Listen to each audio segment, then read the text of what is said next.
ఇప్పుడు ఇంకో భాగం 7 అవుతుంది, 8 అవుతుంది,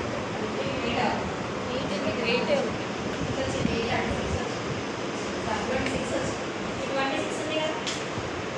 ఇప్పుడు మీకు ఆ లెక్కలు ఆ బోర్డు రాసిన అవన్నీ ఒక కాసేపు పక్కన పెడితే ఇది ఎంత నంబర్ అయితే గుర్తులో వచ్చిందో దాన్ని పెట్టాలి 30.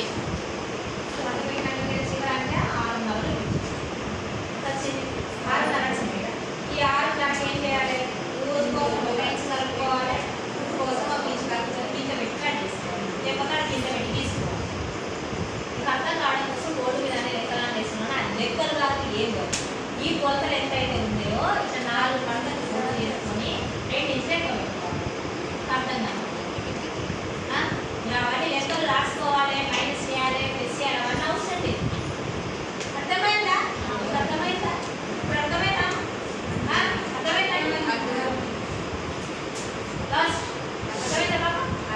ఏం చేయాలి అక్కడ? మొత్తం మన నడుము ఎంత ఉంటే అంత కొలుచుకొని దాన్ని 4 భాగాలు చేసుకోవాలి మేడం. 4 భాగాలు చేసుకున్నప్పుడు చివరిగా వచ్చింది రా. దాన్ని ఎంత కలపాలి? ఖర్చుకి 2 ఇంచులు కలపాలి. 2 ఇంచులు ఏంటి? ఖర్చులు అర్థమైంది? సింపుల్. అది ఏమో లెక్క లెక్కండి, ఏమో లెక్కలు పడుతుంది, నాకేం అర్థమైంది లేదు. ఇప్పుడు అర్థమైందా? ఇప్పుడు అర్థమైందా? ఈ 4 భాగాలు 1/4 అంటే 4. 4 భాగాలు ఎందుకు తీసుకోవాలి? మనం 4 పార్ట్స్ ఉన్నాయి. ముందట లెఫ్ట్ రైట్, వెనకాల లెఫ్ట్ రైట్, 4 భాగాలు. ఇదేం మన చుట్టూ ఎంత అయితే ఉందో వాడు ఏం చుట్టూ అవన్నీ రాసుకోవాల్సిన అవసరం లేదు. డైరెక్ట్ వాళ్ళ కొలత పట్టాలి, లేదా వాళ్ళ జాకెట్ కొలత ఉంటుంది కదా, వాళ్ళ జాకెట్ కొలత వాళ్ళ పుస్తకాలు చెప్పట్టి ఇక్కడ వరకు వచ్చేసి 4 భాగాలు చేయాలి.